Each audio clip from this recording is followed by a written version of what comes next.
Air Classic. I'm making this short video for people that may have a K2500, K20, 3/4 ton, maybe even a half ton. If you've got a bad tie rod, an outer tie rod on your Dana 44 or GM 10-bolt axle, when you go to the listings on Rock Auto or AutoZone or Napa or wherever you buy your parts, or O'Reilly's, don't you like it when it's sunny and you get these shadows and things are washed out? You need a tie rod end, and it asks you, do you have 410 gears? Well, if you have a 3/4 ton, chances are 99% you have 410 gears, whether you have a Turbo 400 or the optional 700 R4 on a 3/4 ton. Yep, that's what I've got. I wouldn't buy this thing with a 400. I had a couple of them. Junk. Motor's spinning away. The transmission may be stronger, but it blows the motor. Anyhow, if you've got a Suburban or a pickup truck or a dually or a crew cab, whatever, and you've got the puny Dana 44 GM 10-bolt, it's going to ask you what size threads you have, and you're thinking, huh? Well, that's the same thing that I thought. So I ordered the 7/8 size, which is a part number ES2234R, made in USA. It must be old stock.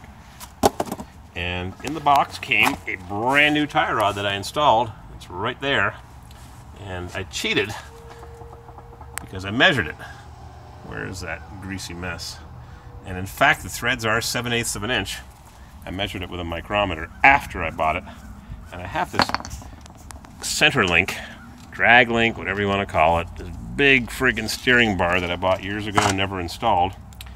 And this is a different style. It's got a clamp here to secure the threads, and mine has two nuts, one built in to the link, right, where's my finger, right there, and that's the lock nut right there. So you don't touch that big nut, you undo the small nut, a half thread, and you unscrew this and you screw the nut onto your new tie rod end, and you try to put it to the same place, because otherwise you screw up your toe in, toe out your alignment.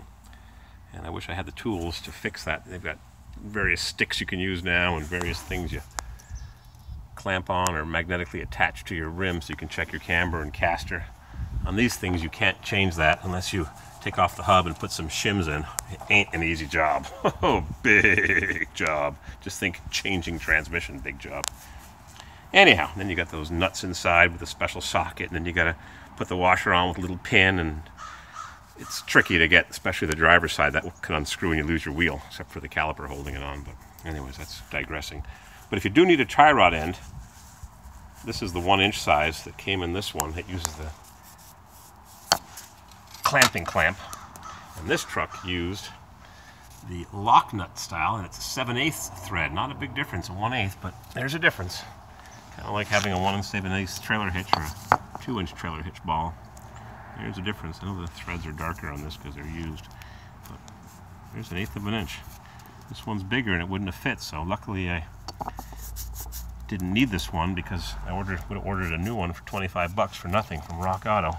So that's going back in there, back into storage. And I'll save the rubber seal from there because this one didn't have one or it got lost or whatever.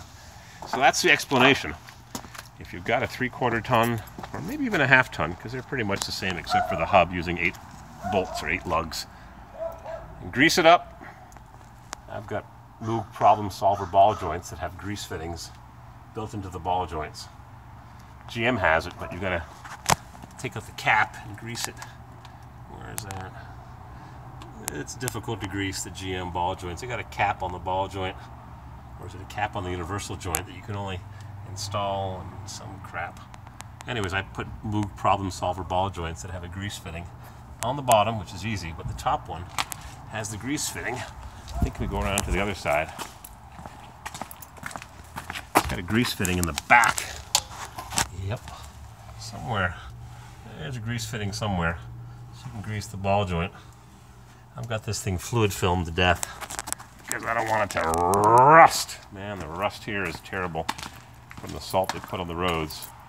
Even though I fluid filmed this thing thick and rich, I still get a bit of rust. Still a little bit of rust on this baby. So that's your explanation for your tie rod end, if you're curious. That 7/8 thread. Part number ES2234R for race. 25 bucks at Rock Auto plus shipping and handling. Thanks for watching.